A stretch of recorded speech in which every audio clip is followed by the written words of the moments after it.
By the way, before I get to my question, big fan of the gorilla headphones painting in the background. Oh, thank you. Very, Thank you. Very unique. So He wanted to say that to him. what? Why does he go before me? But compliment his beard while you're at it, so my question's completely gone. Okay. Fine, you can compliment his beard. All right, so Get your own material. Oh, they think of the same way. So in terms of the actual management of this Zach Wilson situation right now, obviously we announced that Flacco is starting this week. Now, how would you approach in terms of the balance between development? You want to see him play to develop, to read defenses, to learn the offense, and just the balance of having him not re-injure the PCL and the shoulder injury that he got hit up high by Lawrence Guy in the Patriots game. How do you balance that out? Do you play him out the rest of the season when he is healthy? Do you play him maybe only a certain amount of games? Do you hold off on him, maybe only play him in one game or something like that? What do you think is the best approach for the Jets to take when he does get healthy? Yeah, I think obviously number one, you start with just wait until he gets 100% healthy. This is a lost season. It's another Jet season. There's no need to bring him back or try to compete for anything like that. So he has to be 100% healthy. If he's 100% healthy at this point, let him play. I want to see him play, get the live reps, and learn from it. Obviously you're going to have a similar situation. Mekhi Becton coming back from his fractured kneecap. It's probably best to sit him, but when he gets back, it's going to be a couple games left in the season. But there's enough in the season left for Zach Wilson to learn on the job with like actual experience, learning on the go, trying to figure these defenses out, give him a leg up to be ready heading into next season. And a lot of this season was really going to be, and it was always going to be this, the season's about taking their lumps. You're going to have some good moments and not, but on defense, they're designed to take their lumps this year and hopefully get better going forward. You want to compliment his beard now, or do you want No, me to I'll let talk? you do that. Oh. Hell of a beard, man. Hell of a beard. Thank you. Very, Thank very you happy very that much. somebody can grow hair on this network. Very, very good. So obviously we're all talking about Zach Wilson. The best way to help compliment a young quarterback is to get him weapons on the outside. They try to address that with Corey Davis. Whether you think he's a 1 or a 2, it's a start. Very rarely does a wide receiver of Odell Beckham Jr.'s caliber become free in the middle of the season. It on will a be winning this coming playoff team. season, off season. He'll be a free agent. So there you go. Calm down. Calm over there. Calm down over there. Were the Jets interested at all? Do you want them to go get Odell Beckham Jr.? Where do you think Odell? Obviously, we know Odell's passed in New York. Do you see Odell coming back in that hideous green and white jersey, or what? Yeah, no, I don't see that happening. It would be quite funny and to see it play out. Also, just to see the Giants fans' reaction to that. Either way, especially, but it would for Jets fans to get him to come and then be good to watch Giants fans freak out. That would be an interesting sight to see. But the Jets had no interest in him, especially it doesn't make sense for them at this point. They're not going to sign him to a long-term deal. And obviously they're not competing this year. He wouldn't have wanted to come here either. He had better options, clearly. So he's choosing between the Rams and Packers. Like he's got better options there. Long-term, they're definitely going to look to add more talent there. They drafted Elijah Moore. He's really coming along these last couple games. He's looking really good. But they're going to add more firepower for sure. I think that Joe Douglas is, if somebody has a reputation, I'm not somebody who's, Odell's the problem with the world. And like a lot of other NFL media. So unfairly scrutinized. I don't get why. I don't get, you brought up Troy Aikman before. Troy Aikman said that the Rams lost because of Odell. He's a moron. Apple doesn't fall far from the tree, they say, right? Yeah, he just got there. So I think 2 days he of played practice. 15 snaps. But Joe Douglas isn't really looking for anybody that is even perceived to be any type of locker room problem. That's something that he's generally tried to stay away from. See? So, by the way, we are talking to Jets insider editor-in-chief, second beat writer, Chris Nimbley. So, Chris, this Denzel Mims thing has been the most annoying conversation I can have with any Jet fan. I don't understand why they treat this kid the way they do. I understand that supposedly he was sick all summer long with losing weight and had what did he have? Salmon. Food poisoning. Yeah, some kind of food poisoning, whatever the hell they were saying. He lost 20 pounds, and then he had to learn the offense, and it's taking him a long time to understand the offense. When a guy can run, well, first of all, the guy's 6'3", can run a 40 in 4.3.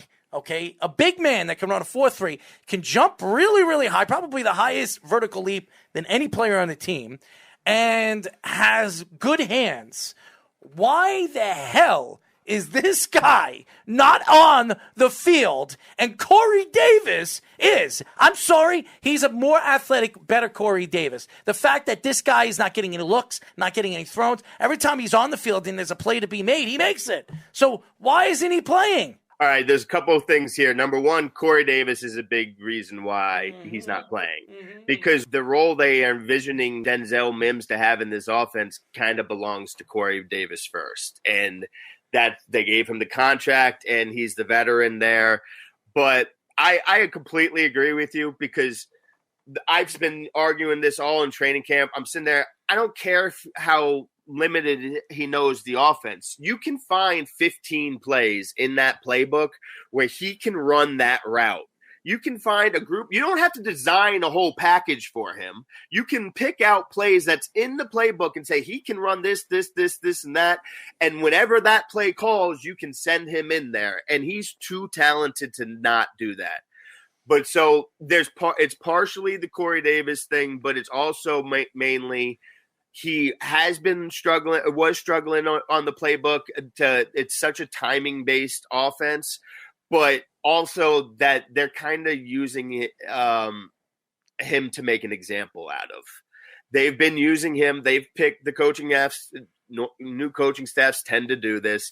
They pick somebody that they want to make an example out of, and you better be on your P's and Q's and do everything right, exactly how I tell you, and you're to earn your playing time. I don't care that you were a second-round draft pick.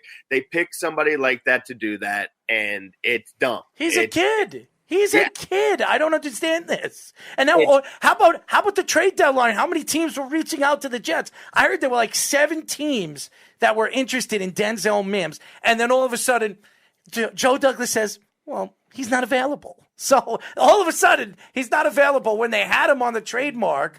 And now all of a sudden, the 7 teams, we want him. We're not trading him. It doesn't make sense. None of it does. So that's the other part of it. Because if you feel that way about him, if you don't like him, you don't think he can help this offense, then trade him, because he would have had trade value. Oh, yes. But the longer you hold on to him and do nothing with him, he loses trade value. So by week 3, it's like trade him or play him or trade him. And they kept him, and he got a little bit of playing time when Corey Davis was hurt. They didn't throw him the ball at all. At all. He's too talented to not be getting chances. And Corey Davis has had so many drop issues, the fumble. He's got to get chances. They also said that when they did throw him the ball with the Bengals, he dropped the ball out. Let me explain something to you guys. When you're playing in a full contact sport and you don't see the ball all season long, and then you're playing significant time and you know the ball's coming to you, you're going to make mistakes. The pressure is on. He needs to see repetitive balls thrown to him where he knows where the balls are going to be, the contact of the sport. How is he supposed to learn that in one game? So, and then he still made some unbelievable catches in the game. I just think that he could be a better player if they used him more. I'm thrown off with that. That's the thing that really throws me off, especially with this team. But the running game and I'm sure Speed is going to get into that quickly, of the running game. I actually wanted to get more into Mims because I think it's an interesting conundrum, because the Jets could have traded him. Like Errol was saying, there were teams offering second-round picks to get him. I think one team offering a late first. And being that he has that kind of value, and you're right to an extent, I think I was a little worried about him being a scheme fit initially too, because the 49ers offense with Kyle Shanahan never really had the big body type receivers. So Do you think is that the approach you would do if you're the Jets right now? Do you think the Jets have to explore trading him if they don't play him a lot? Because he did do well in a small sample size in the 2020 season. He was among the top among rookies in his sample in certain possession metrics and analytics. He was up there with Justin Jefferson and Ayuk and CeeDee Lamb and guys like that. Do you think they have to trade him in the offseason, or do you think they'll eventually force Mike LaFleur to play him? I don't think they have to, but I think they probably should, just because I don't trust that they're going to say, let's figure out how to get this guy involved. I just don't trust that they're going to do it. I think they should, at least what they should do, trade line deadline has passed. Yes. They should use the rest of this season to see what they have in him and see if they can make it work in this offense. And if they can't, then yes, before training camp starts, trade him before the draft. Yeah, before the draft. Yeah. Before the draft, before free agency, before anything, trade him as soon as you possibly can. If you know that you're not gonna he's not a fit in this offense, then yeah, and that's why it should have been done if they know that already. I think it's hard for me to conceive that he can't fit somehow in this offense. So I'd be trying to make it work, but I don't think they're going to put forth the dedication that I would. So, yeah, I think the end result is going to be trade him.